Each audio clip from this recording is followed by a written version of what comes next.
It has paid, and still pays, huge fortunes to men and women all over the world who distribute the contents of the kettle to millions of people. The old kettle is now one of the world's largest consumers of sugar, thus providing jobs to thousands of men and women engaged in growing sugarcane and in refining and marketing sugar. The old kettle consumes annually millions of bottles and cans, providing jobs to huge numbers of workers. The old kettle gives employment to an army of clerks, stenographers, copywriters, and advertising experts throughout the nation. It has brought fame and fortune to scores of artists who have created magnificent pictures describing the product. The old kettle has converted Atlanta, which was a small southern city, into the business capital of the South, where it now benefits, directly or indirectly, every business and practically every resident of the city. The influence of this idea now benefits every civilized country in the world, pouring out a continuous stream of gold to all who touch it. Gold from the kettle built and maintains one of the most prominent colleges of the South, where thousands of young people receive the training essential for success. If the product of that old brass kettle could talk, it would tell thrilling tales in every language, tales of love, of business, of professional men and women who are daily being stimulated by it. I am sure of at least one such tale of romance, for I was a part of it, and it all began not far from the very spot on which the drug clerk purchased the old kettle. It was there that I met my wife, and it was she who first told me of the enchanted kettle. It was the product of that kettle we were drinking when I asked her to accept me for better or worse. Whoever you are, wherever you may live, whatever your occupation, just remember every time you see the words Coca-Cola that its vast empire of wealth and influence grew out of a single idea. And that idea, the mysterious ingredient the drug clerk, Asa Candler, mixed with a secret formula, was imagination. Stop and think of that for a moment. Keep in mind that the steps to riches described in this book are the very same principles through which the influence of Coca-Cola has been extended to every city, town, village, and crossroads of the world. Now here's the most important thing to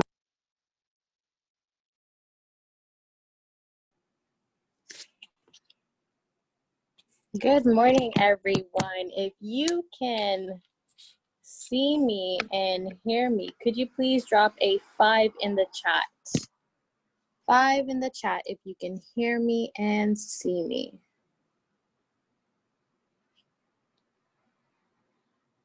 Perfect, perfect, perfect. Okay. Good morning, everybody. Happy Monday. Happy Monday. It's the start of a brand new week. I'm super pumped. I'm super excited. I look forward to every week that we have. Every day that we have is really such a blessing. And thank you all for joining the call this morning. Before we begin, what I want you guys to do is drop in the chat. It can be a yes, it can be a no. Drop in the chat if you've ever had an imaginary friend when you were younger, or if you have a brother or sister that had an imaginary friend. Okay, cool. Ain't nothing wrong with an imaginary friend. My little guy had an Indian imaginary friend named Jay. I don't know where he came up with it, but he did. Yes, and a security blanket. That's totally cool. So today's topic is imagination. We are on, if I'm not mistaken, I think it's chapter 5 or chapter 6 of Think and Grow Rich. I'm so excited for this chapter because imagination, it's really where it's the stem of all of our ideas. It's where everything that we do, it comes from an idea, more or less. So we're going to get started with imagination. I'm going to break it down. What really is imagination? So imagination, like I said, it's where all of the ideas come from. It's where we do, I like to think of it as the workshop, Santa's workshop, the elves workshop. We do all of the building, all of the thinking, all in there. Now, it's the workshop of the mind. We're not building toys, we're not building cars or anything, but we're building a lot of things within the mind. Now, guys, give me 1 second. I just need to talk to the mailman. I'm so sorry. Give me 1 sec.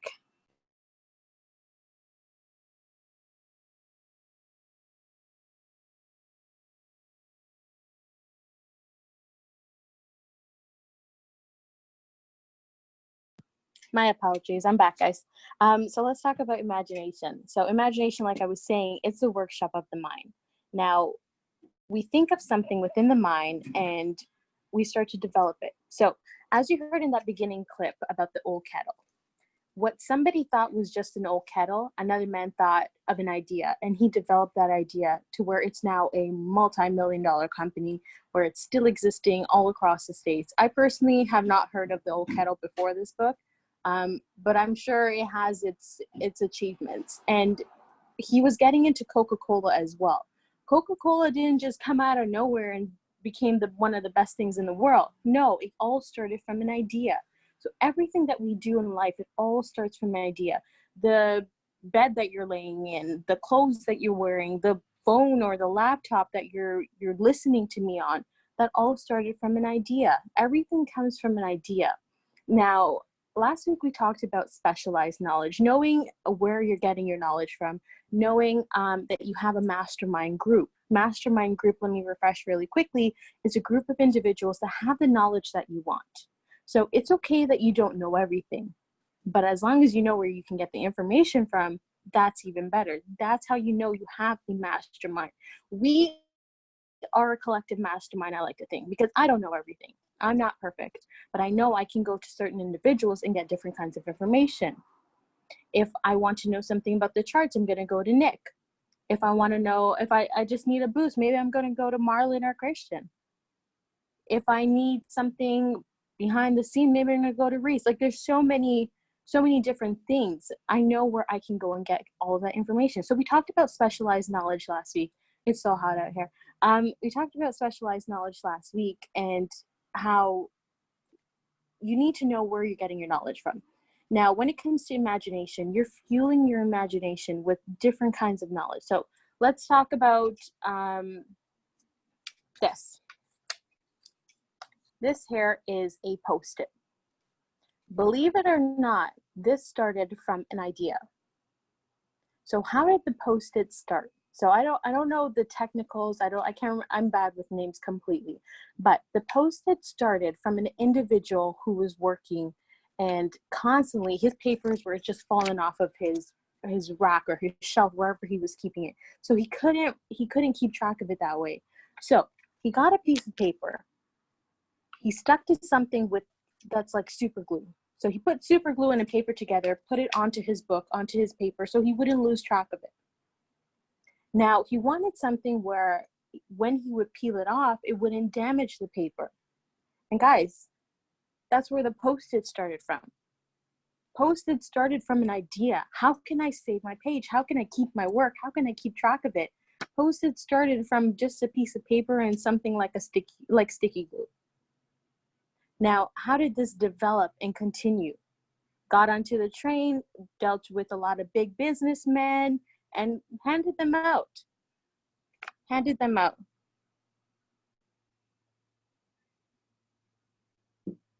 Oh, right.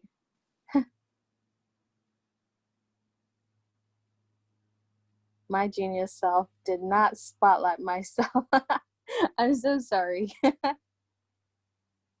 Give me 1 second, guys.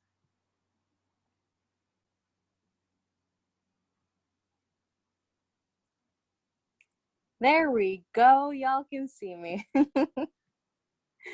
I'm sorry. I'm full of excitement this morning, as you can tell. It's too much excitement. I forgot to spotlight myself. Okay, so let's go back to these Post-it notes. It all started from an idea. Everything starts from an idea. So a gentleman wanted to keep track of his notes. Thought of a piece of paper, put some sticky glue on it, got your Post-it notes. Then started handing them out on the train to big businessmen and thanks, Mama. And then they started using it. And after they started using it, they're like, okay, this thing works. This thing has a use. And bam, you got Post-it notes. Something as simple as a piece of paper all started from an idea. Now imagine the bigger things. Imagine something as the carport that I'm sitting underneath. It all started from an idea. Maybe they put a piece of tarp over to cover themselves from the sun, get some shade. Okay, maybe they put some wood after. Okay, I know back home,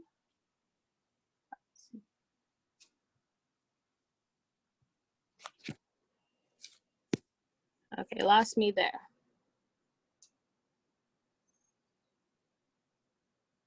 Okay, we'll use this one for now. I know back home we use the big palm leaves. So we didn't have big fancy carports, but we know we needed some kind of shade. So the shade was coming from the palm leaves. So maybe the Americans, okay, how can we revamp this? How can we make this more sturdy? Okay, now they start putting heavier woods. Okay, now they start making it into concrete. Now they start adding more and more stuff. Everything starts from an idea. These ideas get developed on a daily basis. If you guys can still hear me, can you drop a 6 in the chat? If you can hear me and see me. You're Drop good. Okay, thank you guys.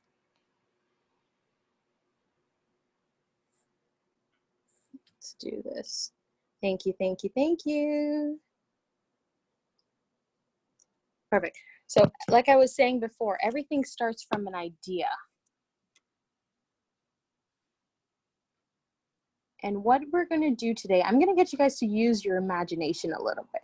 So I'm going to ask you guys, if you had $1 million, what would you do with it? And I don't want you to say pay off the bills, help mama, help pops, whatever. Forget all of that. Let's just say you did that all already. Let's just say you paid off all the debt. Mortgage is done for mom. Dad don't got to go to work no more. Let's say you did all that. But now let's say you had $1 million. What would you guys do with it? What would you do with it? So drop in the chat what you would do with $1 million. What would you do with that?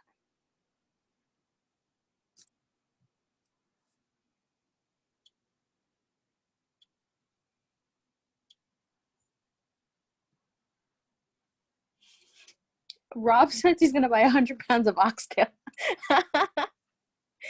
Fund up my community center, 2-month vacation, then invest. Start my personal business. Okay, cool.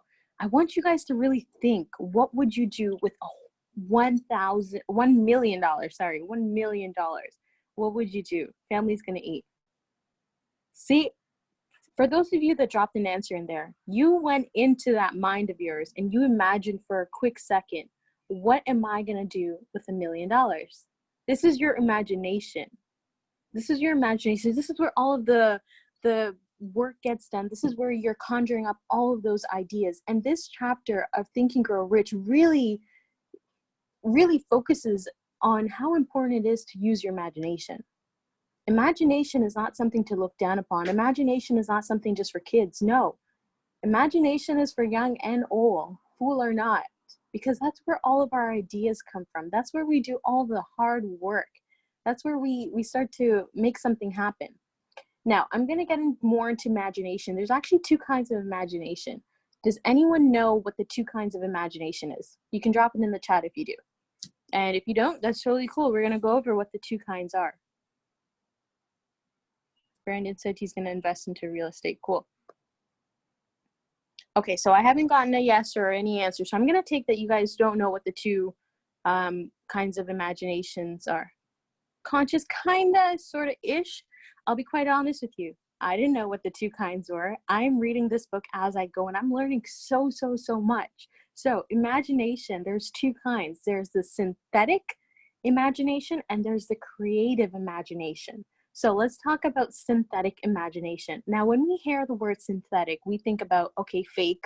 I personally think about plastic. I think of something that's not real, something for me, coming from a medical side, I think of synthetic medication, synthetic trials.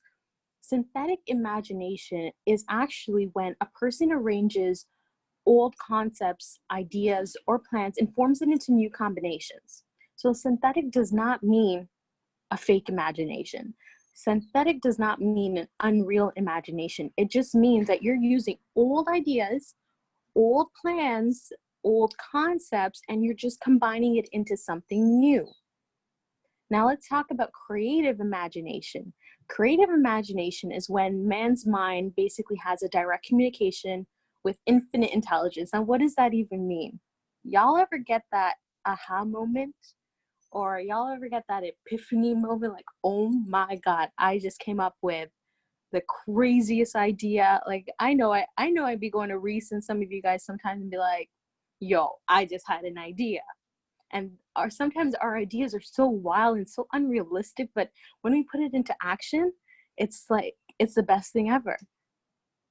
I've had countless aha moments, countless light bulb moments, and I'm sure I can speak for a lot of you guys that can say, yeah, I just had a moment. Guess what? That's your creative imagination.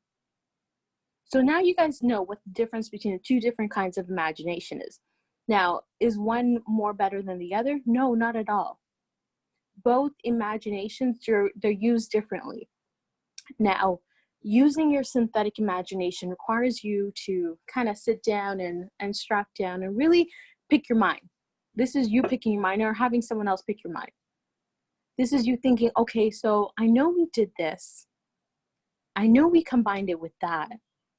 Maybe if I combine it with this, we're going to get that. So synthetic imagination, it requires you to channel into your own self. For me, I use it on a daily basis and I didn't even know. Before this week, I didn't even know the difference between the imagination. I just thought this was me game planning. I just thought this was me figuring out what to do next. No, I guess it's not. It's my synthetic imagination. I was using everything that I've learned, everything I failed at, everything I took as a lesson, and I was trying to constantly redevelop it to make it to where it's something I would come out winning. Do I always come out winning? No, we're going to constantly learn and fail and try over and over again. Do you really think Coca-Cola came out winning the first time? I'm sure they had trials and tribulations. Do you really think McDonald's came out winning all the time? Do you think anything? Do you think anyone actually really comes out first time, okay, puts the idea down, puts it into play, and bam, they got a successful thing? I mean, maybe once in a while it happens like that, but no, we're always going back and revamping and refurbishing and replenishing our mind and building that idea into something better. So for me, I use my synthetic imagination on a daily. Now, when it comes to my creative imagination, when do I personally use it? See, that's the thing.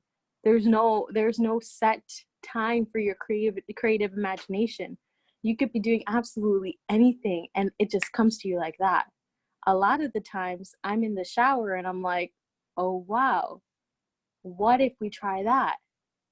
Oh wow, this is what can happen. How many of you have been in the shower or you have a place, whether it's your bedroom or your kitchen or wherever it is, and had an aha moment? Or why don't you guys drop in the chat, where is your creative thinking space? Where is that one place where you just conjure up all these crazy ideas? For me, it's the shower. Okay, Reese says the bathroom. Anybody else? So it seems like the bathroom, the washroom, the shower is like the hot spot for all this hot thinking. And Dom, it's okay if you don't know where. It's okay. Sometimes there is no one place. Sometimes your imagination is triggered by other things. You could just be walking and you're looking at the car and then you're thinking about how cars move and how it has gas, and then you see a bird flying and then bam, you have an idea. Yeah, my mind works like that. It jumps from one thing to another and I have a wonderful idea all of a sudden. Your imagination is something so strong, and it's driven by, a lot of the times it's driven by a desire, which is an impulse. So far we've read a few chapters, or we've gone through a few chapters. We've gone over desire, what it means to have a burning desire within you. For me, my burning desire was home, was my family, was wanting more from whatever we have right now. And then the second chapter was faith. So fueling that desire with faith, fueling the faith that I have in this business, this opportunity, this team, this life, fueling that all with faith. So I have my burning desire, I have faith. Then we moved on to auto-suggestion, where we're basically self-suggesting our mind, filling our mind with basically everything that we're experiencing. We combine auto-suggestion with specialized knowledge. Do you see how the chapters are flowing? Now we're talking about imagination. If you guys follow the steps that I dropped in the team chats, I think it was 2 weeks ago, about writing out your goal or the infinite amount of money that you want with the date and saying it aloud two times a day, in the morning and night. If you guys have done that, that was from the earlier chapters. We're now into chapter 6, where we're talking about imagination. In order for you to even think of that number, you had to imagine for a second, okay, how much money do I really want? Do you see imagination flowing into everything we've learned so far? If you guys learned something new so far, can you drop a 777 in the chat? Because I'm learning every time I read this book, and I'm so excited.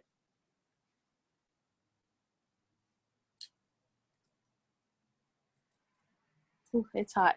It is hot out here. Okay, awesome. So here's what I'm gonna get you guys to do. So very often they tell us, close your eyes, imagine where you'd be walking across that stage as a chairman, where you'd be living in the house that you like, you envision, you dream of.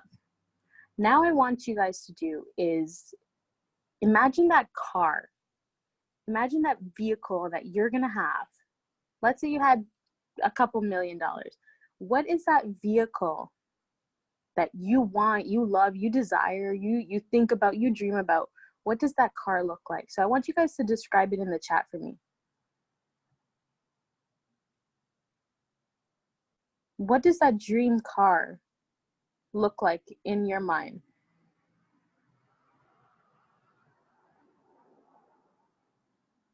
What color are the interiors? Are they blue? Is it gold? With rose detailing. Be specific. Be specific. Black matte Jeep. Oh, TR, I love you. I'm all about the Jeeps too. I love that. I'm gonna drop mine in there too. I'm an American muscle kind of girl. I like my muscle cars.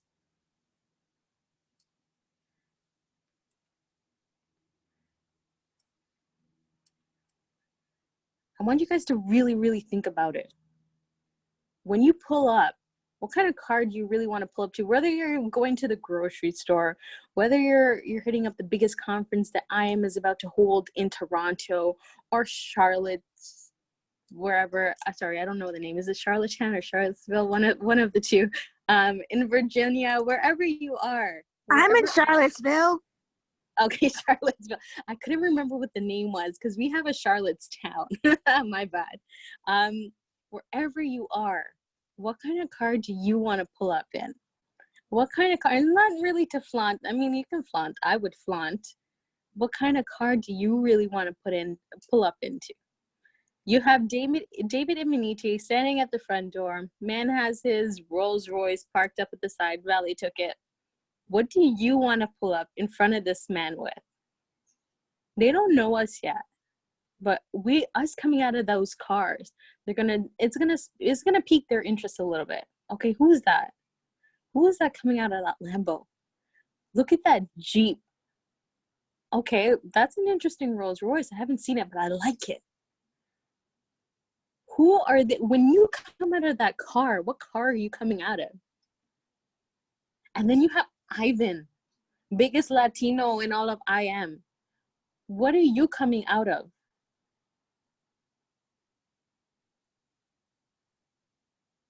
I don't know if it has flying doors, but I'm making my Nick. It all starts from here. Do you see what I'm saying? Do you see what we're talking about? It's all about the imagination. You want flying doors? Okay, think. It's all an idea that's starting in your imagination. Now, throw your specialized knowledge in there. Throw your faith into that idea in there. Now throw that burning desire to want to pull up and have flying doors flying out of your car when you pull up to that convention. Do you see? Do you see what this book is making you think and grow into the riches? When I told you guys I'm so excited for this chapter because it really got me thinking. I used to believe me just thinking was just me thinking. Now I know it's that part of my imagination. And now I know there's two kinds of imagination. There's two kinds. It's okay to be creative. It's okay to have wild thoughts, because that wild thought can stem into a whole full out idea. That wild thought could make you a millionaire. So many different things. Like, it's important that you guys are feeding your imagination. It's so important. If you guys believe that you're going to get that vehicle, whatever you just imagine, whatever you just put into that chat, and you believe, you have that burning desire, you have that faith, you now have the knowledge of how you can get it. And how many of you are sure you can get it? If you're sure you can get that vehicle, drop a 777 in the chat. If you're sure you can get that vehicle.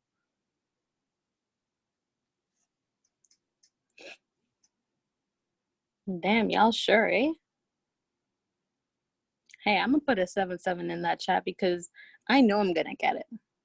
And there ain't no man in this world that's gonna tell me no. There ain't no woman in this world that's gonna tell me no.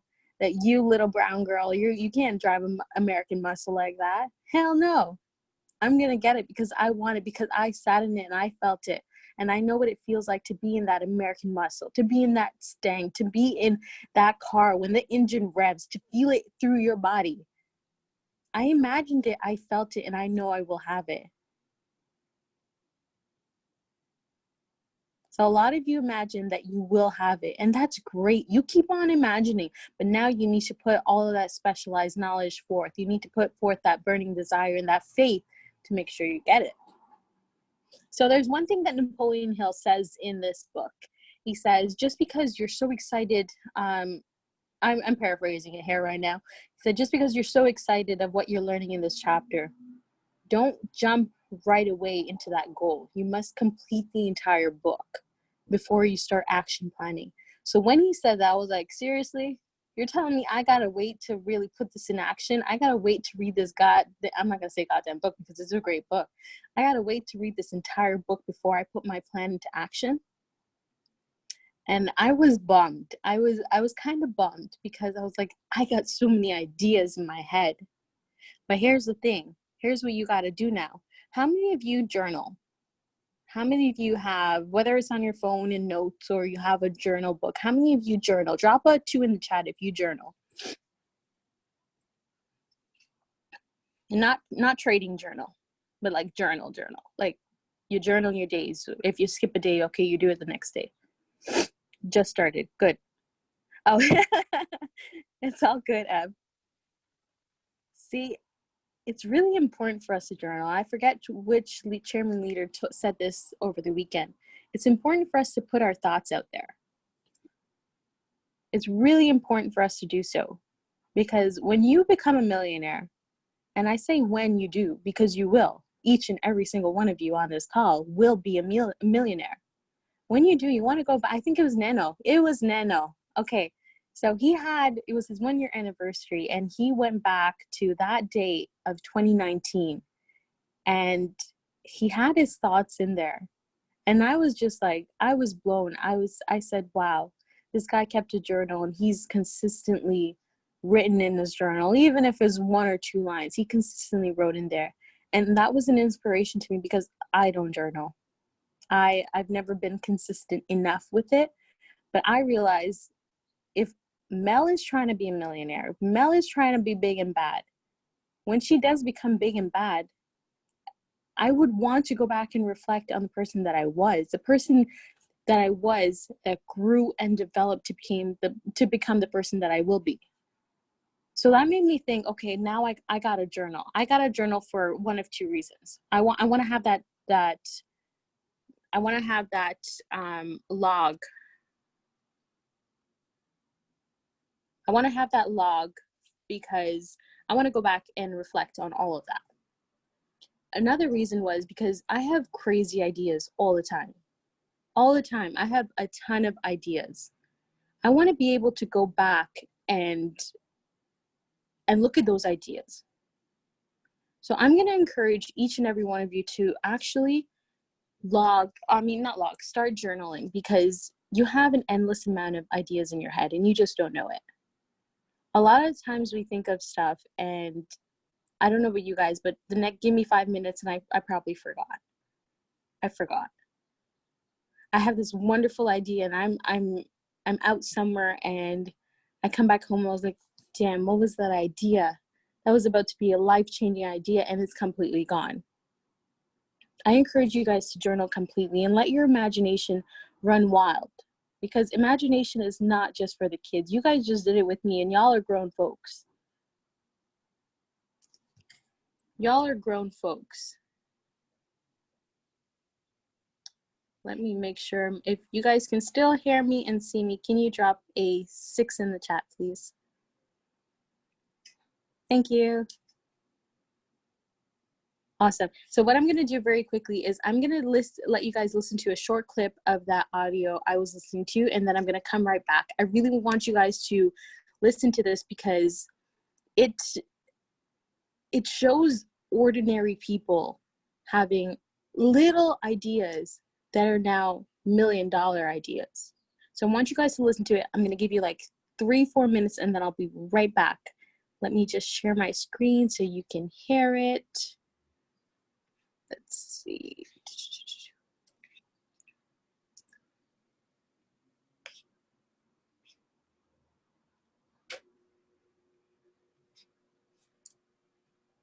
How many of you guys are excited for this week?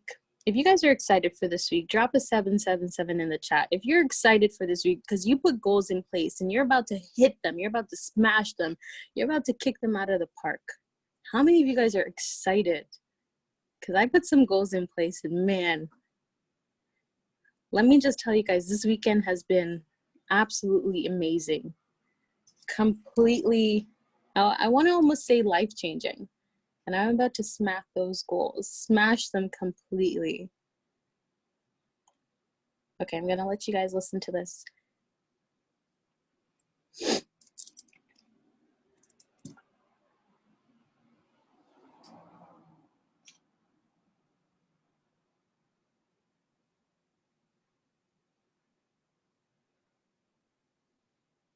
Are sold each year. Thomas Stemberg, whom we also mentioned earlier, was another supermarket executive who watched his customers as they shopped. By this time, shopping carts were well established in supermarkets, and it was because his customers were pushing shopping carts up and down the aisles that he got his flash of inspiration. He convinced another supermarket executive, Leo Kahn, to join him. Together, they took the supermarket concept and applied it to selling office supplies. And in 1986, they opened their first store in Brighton, Massachusetts. They called it Staples. In 1989, they took the company public. And 10 years later, there were more than 1,000 Staples stores with revenues exceeding $7 billion. We'll end this commentary with another set of connected stories, which make the point that sometimes the most imaginative part of marketing is in the timing. If you were to go shopping in the late 1800s, it usually meant bartering with a merchant who would then have to get the goods from storage shelves kept behind the counter. In the 1870s, fixed pricing was just starting to be used by storekeepers. Merchants were trying the idea by setting out a table of merchandise that was all priced the same, usually 5 cents. Frank Winfield Woolworth was a clerk in a general store, and he convinced the store owner to let him try the 5-cent table idea. Although it worked, the owner wasn't impressed. So Woolworth borrowed $350 from his boss, and in 1879 opened his first 5-cent store in Utica, New York. It was an entire store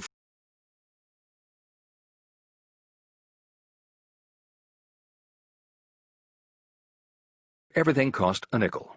A year later, he had 4, and the fourth one, in Lancaster, Pennsylvania, was Woolworth's 5 and 10 cent store. 20 years later, he had 238 stores.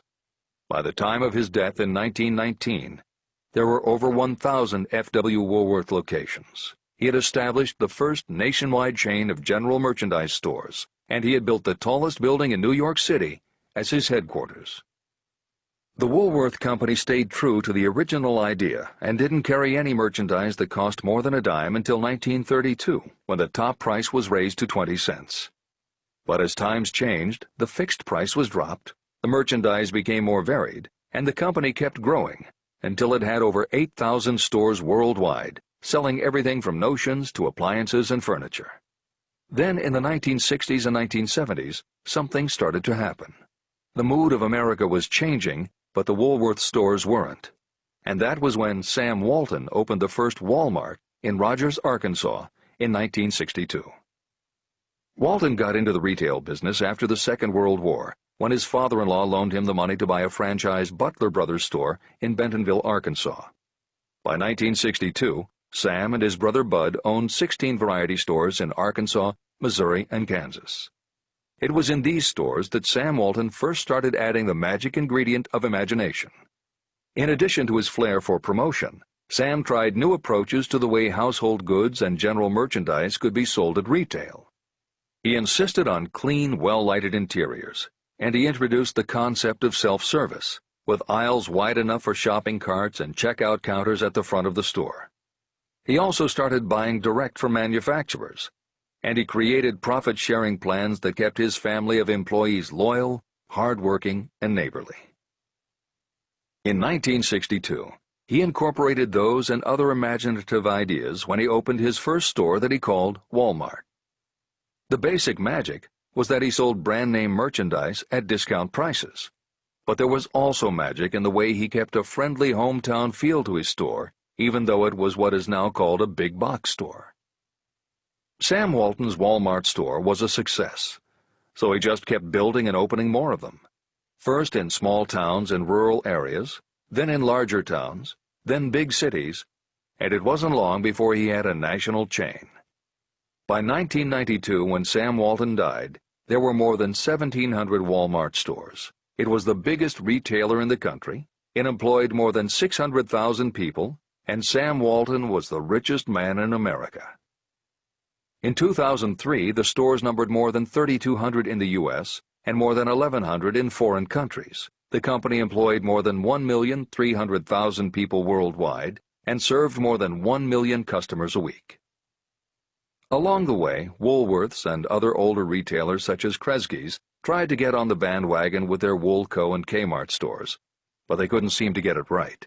They had given up their old five and dime identity to become higher-priced general retailers, and when Walmart came along and redefined that part of the market, the others seemed to have run out of the kind of imagination they'd had in the beginning.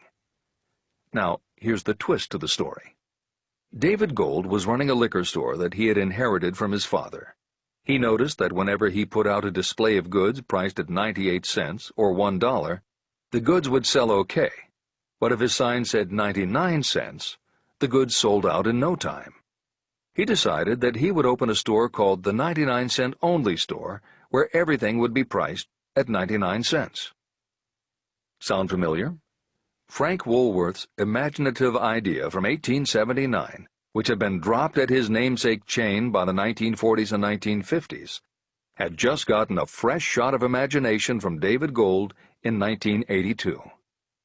As usual, friends and family told him he was crazy. Okay, so y'all just heard one of the biggest retail dogs really come to how it came to be. It all started from a little idea up in there that he made a reality. Do you see how that burning desire fuel comes with faith, comes with auto-suggestion, comes with specialized knowledge, but it all began with that imagination. So what starts as a little small idea in your head, don't dismiss it. Don't dismiss it, because it can end up blowing up into millions. It can end up being the next best thing. Miss Fields, I think her name was Debbie Fields or something like that. She used to go around selling cookies. And then she started giving them out for free. Miss Fields cookies are, first of all, they're the bomb. They're the bomb. It's just actually Think and Grow Rich, the audiobook. It's just the editor's comments. Miss Fields cookies are now a big hit. Look at Staples. I didn't even know that's how Staples started. It came from the idea of combining basic ideas. Look at Home Depot. Home Depot is a combination of a supermarket and hardware stuff. You put it together and bam, you got Home Depot. When I heard that, I said, wow. To really overlook how these businesses came to be, it all started from small ideas. So what I encourage to all of you guys today is don't overlook your ideas. And as much as possible, write your ideas down. No matter how silly they may sound, no matter how unrealistic they may sound, no matter who's told you, hey, you're crazy. Even if they tell you you're crazy, write it down anyways. And if you believe in it enough, put it into action. Gather up all your specialized knowledge, work with your mastermind, but have faith in it to where it becomes a burning desire for you. Imagination, my imagination, I appreciate it so much more after reading this chapter. And I'm just bummed that he said I can't really put anything into plan until I've read the entire book, and I'll respect that. So all these ideas that I currently have brewing up in my mind, you best believe that I'm writing it down. I'm writing it down, and it's not pen and paper, it's in my phone, but I'm writing it down somewhere. And again, I encourage you all to do that. If you guys, I know I've asked this question, but if you guys have a whole new perspective on your imagination, drop a 777 in the chat. If you now look at your imagination in a whole different way, it's not just about you being a big kid or anything like that. Your imagination, don't overlook it. I asked you guys at the beginning, did you have an imaginary friend? And then I asked you, what's your car? What do you imagine your car to be when you pull up at that convention in front of David Imanite and Ivan Tapia? You see, the ideas are in there. It's up to you to really channel into it. You have the synthetic imagination that you can channel into it. As you're channeling into that, hell, maybe your creative imagination might whip you in the face and say, aha, I got an idea for you. It's all there. So guys, I'm going to leave you with that. If you guys are reading this book, I 110% encourage you guys to read the entirety of this chapter, because there are so many different stories that I personally didn't know started off as a little idea. But when you think about it, everything in this world starts off as a little idea. Up until the curbside trees that they plant alongside the curb, that's all an idea. It all starts from an idea. Everything starts from an idea. So don't overlook your imagination. Don't overlook any of your ideas. Channel into it, write it down, and who knows, you might have that $1 million idea. So with that being said, I'm going to leave this here. I'm going to let you guys continue to have an amazing week. I hope you guys stay blessed, stay safe, and stay cool wherever you are. I know it's really hot over here in Toronto, but I hope you guys have a wonderful day. Take care, guys.